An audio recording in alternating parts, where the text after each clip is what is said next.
Hello everyone, welcome. PET exam की special preparation हम यहाँ पे कर रहे हैं। शॉर्ट वीडियोज आपको प्रोवाइड कराए जा रहे हैं। 85 प्लस मार्क्स का हमारा टारगेट है और सिंधु सभ्यता का एक वीडियो हम लोग ऑलरेडी प्रोवाइड कर चुके हैं कल ही, और आज उसका सेकेंड पार्ट है और आज ये सिंधु सभ्यता यहाँ पे कंप्लीट हो जाएगी। राइट, बहुत ही प्रिसाइज वे में हम लोग तैयारी कर रहे हैं।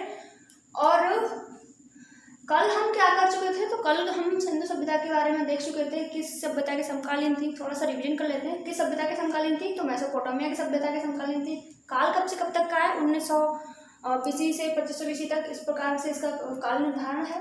वैसे अलग अलग बुक्स में अलग अलग गिवन है, लेकिन यही सर्वमान्य काल है। अच्छा, ये सिंधु सभ्यता जो है विश्व की सबसे बड़ी सभ्यता है और दक्षिण एशिया की ये प्रथम सभ्यता है। राइट, और सिंधु सभ्यता के जो प्रमुख स्थल हैं कौन कौन से कंट्री में मिले हैं, तो पाकिस्तान में मिले हैं, अफगानिस्तान में मिले हैं एंड हमारे इंडिया में मिले हैं। पाकिस्तान के कौन कौन से हैं मुख्य, हड़प्पा है, मोहनजोदड़ो है, चन्हुदड़ो है और साथ ही कोट दीजी है। उनके बारे में कल हमने विस्तार से बात कर ली है। अफगानिस्तान के बारे में कल बात नहीं करी थी, तो अफगानिस्तान के दो ही इंपॉर्टेंट है, एक मुंडीकाक है और एक सोरतुगोई है। ठीक है, मुंडीकाक और सोरतुगोई। और इंडिया के तो आपको पता ही है, इंडिया के बारे में हम लोग कल ही डिटेल में बात कर चुके हैं। इंडिया में कौन कौन से हैं, सबसे पहले तो वो स्टेट हमको पता होना चाहिए कि कौन कौन से स्टेट हैं वो जहाँ पे सिंधु सभ्यता के कुछ प्रमुख स्थल हैं वो पाए गए हैं। तो 7 स्टेट है टोटल, 6 यूटीज हैं और 6 स्टेट है और एक यूटी है, जम्मू एंड कश्मीर।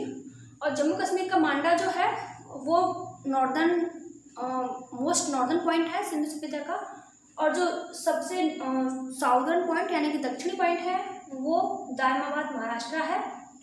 अगर हम वेस्टर्न साइड की बात करेंगे तो वेस्टर्न साइड में सुतकांगेडोर है, पाकिस्तान में पड़ता है जो कि, और ईस्टर्न साइड की बात करेंगे तो मोस्ट ईस्टर्न पॉइंट जो है सिंधु सभ्यता का वो है आलमगीरपुर मेरठ।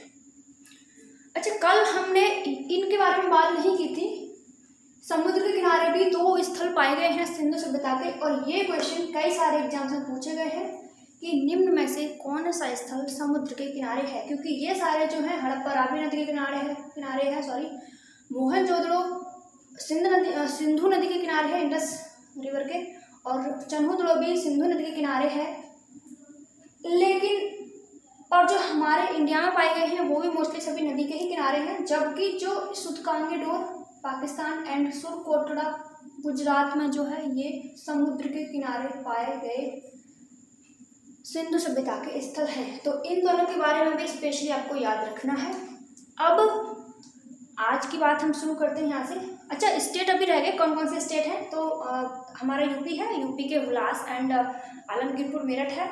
उसके बाद हम बात करते हैं राजस्थान की, तो राजस्थान का कालीगंगा है, और गुजरात का तो लोथल है, धौलावीरा है, और पंजाब का रोपड़ है। इस प्रकार से और जम्मू कश्मीर का मांडा है, महाराष्ट्र का दायमाबाद है, और क्या बचा, हाँ, हरियाणा का भगवानपुरा है, बनावली है और राखीगढ़ी है। और राखीगढ़ी जो है वो भारत में स्थित सिंधु सभ्यता का सबसे बड़ा स्थल है। ये क्वेश्चन भी इंपॉर्टेंट है, एग्जाम में पूछा गया था। कल की बात हम कर चुके हैं, एक रिवीजन कर चुके हैं। आज स्टार्ट करते हैं यहाँ से। आज हम बात करेंगे सिंधु सभ्यता के प्रमुख स्थल और उनसे जो साक्ष्य मिले उनके बारे में, क्योंकि यहाँ से भी कई बार क्वेश्चंस बन जाते हैं। तो सबसे पहले हड़प्पा की ही बात कर लेते हैं, यानी कि पाकिस्तान की ही बात हम लोग पहले कर लेते हैं। हमारे हिंदुस्तान में जो मिले उनको आगे देखते हैं। हम पहले हड़प्पा को देखते हैं। तो हड़प्पा से क्या क्या मिला है, एक कब्रिस्तान मिला है जिसका नाम क्या है, R7 कब्रिस्तान। वैसे आज आपको राइटिंग थोड़ा साफ लग रहा होगा, क्योंकि थोड़ा थोड़ा अब मैं रोजाना ही लिखती हूँ बोर्ड पे, तो इम्प्रूवमेंट हो गया है। और आपको लग रहा है कि नहीं इम्प्रूवमेंट, ये मुझे आप बताइएगा कमेंट सेक्शन में। ठीक है, वैसे मुझे तो लग रहा है। हड़प्पा से क्या मिला है, एक R37 कब्रिस्तान मिला है। सिर के बल खड़ी एक स्त्री के गर्भ से निकलता हुआ पौधे का एक चित्र मिला है। सिर के बल खड़ी स्त्री के गर्भ से निकलता पौधे का एक चित्र मिला है। साथ ही एक कांस्य का दर्पण, कांस्य दर्पण भी मिला है। अब बात करते हैं मोहनजोदड़ो की। तो मोहनजोदड़ो से मिला है एक अन्नागार, मतलब ये अन्न को रखने का भंडार था, तो अन्नागार उसका नाम। राइट, अन्नागार मिला है जो कि सबसे बड़ा स्थल है। मोहनजोदड़ो को बोला जाता है कि ये सिंधु सभ्यता का सबसे बड़ा स्थल है। ओवरऑल इंडिया की बात नहीं कर रहे हम, इंडिया की अगर बात करोगे तो इंडिया का राखीगढ़ी है, लेकिन ओवरऑल इंडस वैली सिविलाइजेशन की बात करें तो मोहनजोदड़ो, और मोहनजोदड़ो में भी जो अन्नागार है वो सबसे बड़ा स्थल है। ठीक है, सबसे बड़ा स्थल है। और एक विशाल स्नानागार मिला है, यानी कि स्नान करने वाली जगह, राइट, विशाल स्नानागार। एक पशुपतिनाथ की मूर्ति मिली है जिसमें 4 जानवरों के भी चिन्ह है। कौन कौन से है वो जानवर, ये क्वेश्चन कई बार पूछा गया है कि वो जानवर मतलब इनमें से कौन सा नहीं है या फिर कौन सा जानवर है। इस तरीके की लैंग्वेज से ये क्वेश्चन पूछे जाते हैं। तो चीता, भैंसा, घोड़ा और हाथी। ठीक है, उसके बाद एक कांसे की नर्तकी की मूर्ति मिली है जो कि 10 इंच की है। 10 इंच ना भी याद रखो तो भी चलेगा, कोई दिक्कत नहीं है, लेकिन कांसे की नर्तकी की मूर्ति कहाँ से मिली है ये क्वेश्चन में पूछा गया है कई बार, तो मोहनजोदड़ो से मिली है। उसके बाद हम आते हैं चन्हुदड़ो पे। चन्हुदड़ो ये भी पाकिस्तान में ही है। 1953 में इसकी खोज हुई है, जी मजूमदार ने की है, और लिपस्टिक यहाँ से मिली है। ठीक है, यानी कि स्त्रियों के प्रसाधन के जो सामान होते हैं वो मिले हैं, और उनमें से लिपस्टिक स्पेशली मेंशन है यहाँ पे। तो लिपस्टिक मिली है, बकराकार ईंटें मिली है, और मन के बनाने का कारखाना, राइट, मन के बनाने का कारखाना कहाँ से मिला है, तो चन्हुदड़ो से मिला है। ये बात हो गई पाकिस्तान के जो प्रमुख थे उनमें यही वाले सबसे प्रमुख है, तो यही मैंने कराए हैं। उसके बाद अफगानिस्तान के कुछ स्थल हैं जो कि कल हमसे छूट गए थे, तो ये मुंडीकाक और सोर्तुगई। अफगानिस्तान से सिर्फ 2 ही इंपोर्टेंट मिले हैं, एक मुंडीकाक है और एक सोर्तुगई है। समुद्र के किनारे वाले की बात हम ऑलरेडी अभी कर चुके हैं, लेकिन फिर एक बार फिर देख लेते हैं। सुतकांगी डोर जो कि मोस्ट वेस्टर्न पॉइंट है, साइट है इंडस वैली सिविलाइजेशन की, और ये कहाँ पड़ता है, तो पाकिस्तान में पड़ता है, और ये समुद्र के किनारे है। यानी कि अगर पाकिस्तान की लोकेशन आप देखोगे तो अरब सागर लगता है, राइट, तो अरब सागर से लगता है सुतकांगी डोर, राइट। और उसके बाद सुरकोटड़ा, ये गुजरात, तो यहाँ भी अरब सागर लग रहा है, और ये दोनों जो है ये हो गए समुद्र के किनारे वाले। और डिटेल बात तो हम कल इसकी कर ही चुके हैं, जैसे कि हड़प्पा पाकिस्तान में है, पंजाब प्रांत में है पाकिस्तान के, रावी रिवर के किनारे है, 1921 में दयाराम साहनी ने खोज करी है। मोहनजोदड़ो पाकिस्तान में सिंधु प्रांत में है, 1922 में इसकी खोज हुई है, सिंधु नदी के किनारे है, और राखला दास बनर्जी ने इसकी खोज की है। चन्हुदड़ो जो है पाकिस्तान के सिंध प्रांत में है, सिंधु नदी के किनारे है, एंड जी मजूमदार ने इसकी खोज करी है 1953 में, राइट। तो ये पाकिस्तान को हम लोग कर चुके हैं। आइए अब जो हमारे इंडिया में मिले हैं स्थल उनके बारे में बात करते हैं। अब हम देखने जा रहे हैं यहाँ पे भारत में जो स्थल मिले हैं उनको, और उनसे क्या क्या साक्ष्य मिले हैं वो हम यहाँ पे आज देखेंगे, अब देखेंगे। सबसे पहले यूपी का तो हम लोग ऑलरेडी देख चुके थे, आलमगीरपुर एंड हुलास, ये 2 प्रमुख स्थल हैं यूपी के। यहाँ से ऐसा कुछ खास नहीं मिला है, उसको याद रखने की जरूरत नहीं आपको। हरियाणा की बात करते हैं हम लोग, हरियाणा। तो हरियाणा में सबसे पहले आपको स्थल बताइए कौन कौन से हैं। यहाँ पे तो मैंने वो सारे नहीं लिखे, क्यों नहीं लिखे उसका भी रीजन है, क्योंकि वहाँ से ऐसा कुछ इंपॉर्टेंट मिला ही नहीं है। स्थल तो भगवानपुरा है, राखीगढ़ी है, और बनावली है, मिताथल है, बट हमने यहाँ पे सिर्फ राखीगढ़ी और बनावली को ही मेंशन किया है। क्यों? क्योंकि जो राखीगढ़ी है यहाँ से ताम्र उपकरण मिले हैं, मतलब तांबे के कुछ उपकरण हैं खेती में प्रयोग होने वाले, वो मिले हैं, साथ ही यज्ञ वेदिका भी मिली है।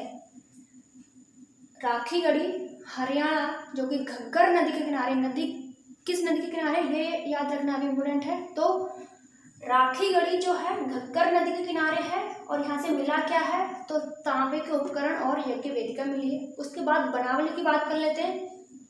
बनावली सरस्वती नदी के किनारे है, पकी हुई मिट्टी का हल। अच्छा, मिट्टी के हल 2 प्रकार के मिले हैं, एक तो पकी हुई मिट्टी का मिला है और एक लकड़ी का मिला है। तो पकी हुई मिट्टी का तो मिला है बनावली से, लेकिन जो लकड़ी का हल है वो मिला है राजस्थान का जो मुख्य स्थल है कालीबंगा, राइट, कालीबंगा से मिला है। तो फिलहाल हम हरियाणा की बात हमने कर ली, राखीगढ़ी घग्गर नदी के किनारे, तांबे के उपकरण मिले हैं, यज्ञ वेदिका मिली है, बनावली सरस्वती नदी के किनारे है, पक्की मिट्टी का हल, और जौ के साक्ष्य यहाँ से मिले हैं। जौ मतलब खाद्यान्न फसल है, राइट। उसके बाद राजस्थान पे आते हैं, तो राजस्थान का एक प्रमुख स्थल है वो है कालीबंगा। कालीबंगा से हमको मिले हैं जुते हुए खेत और लकड़ी का हल, राइट, लकड़ी का हल, यज्ञ वेदिका, यहाँ से भी मिली थी राखीगढ़ी से, और साथ ही यज्ञ वेदिका कालीबंगा से भी मिली है। उसके बाद युगल समाधान मिला है, और भूकंप के प्रमाण, ये एक क्वेश्चन आया था किसी एग्जाम में, ये क्वेश्चन कि भूकंप के प्रमाण कौन से इंडस वैली सिविलाइजेशन के कौन से स्थल से मिले हैं, तो राजस्थान के कालीबंगा से मिले हैं। यूपी, हरियाणा एंड राजस्थान को हम कंप्लीट कर चुके हैं। गुजरात पे आ जाते हैं। तो गुजरात का है ये रंगपुर, गुजरात का रंगपुर, जो कि भादर नदी के किनारे है। अच्छा, ये जो भादर नदी है किस साइड फ्लो करती है पता है आपको? हमने एक इसकी भी ट्रिक बनाई थी। भादर नदी अरब सागर में गिरती है, राइट। तो जैसे ही कोई नदी वगैरह आए तो आपको माइंड में आ जाना चाहिए कि ये नदी किधर फ्लो कर रही है, किधर गिर रही है, बंगाल की खाड़ी में गिर रही है या फिर अरब सागर में गिर रही है, ठीक है। तो भादर नदी के किनारे है रंगपुर, और रंगपुर से क्या क्या मिला है, तो रंगपुर से धान की भूसी मिली है। और उसके बाद सुरकोटजोड़ा की बात करते हैं, ये भी गुजरात का ही है। ये तीनों गुजरात के ही हैं, रंगपुर, सुरकोटजोड़ा और लोथल, तीनों प्रमुख स्थल हैं, कई बार एग्जाम में पूछे गए हैं। तो सुरकोटजोड़ा से क्या मिला है, तो घोड़े के साक्ष्य मिले हैं, ठीक है। घोड़े की हड्डियों के कुछ साक्ष्य मिले हैं, ऐसा नहीं कि घोड़े ही थे, घोड़े की हड्डियों के कुछ साक्ष्य यहाँ से मिले हैं। उसके बाद लोथल की बात हम लोग करते हैं, तो लोथल तो एक बंदरगाह नगर था, भोगवा नदी के किनारे है ये, ठीक है। गुजरात में भोगवा नदी के किनारे है। और यहाँ से क्या क्या मिला है, तो चावल के साक्ष्य मिले हैं, हाथी दांत का एक स्केल मिला है, हाथी दांत का स्केल, शतरंज मिली है, ठीक है। शतरंज के कुछ साक्ष्य मिले हैं कि हाँ यहाँ पे शतरंज का खेल भी खेला जाता था लोगों के द्वारा, और पासा भी मिला है, ठीक है। लोथल से क्या क्या मिला है, चावल, हाथी दांत का स्केल, शतरंज के कुछ साक्ष्य और पासे के भी कुछ साक्ष्य मिले हैं। तो ये भारत में पाए गए कुछ महत्वपूर्ण स्थल और उनसे जो जो साक्ष्य प्राप्त हुए वो हमने आज यहाँ पे करे हैं।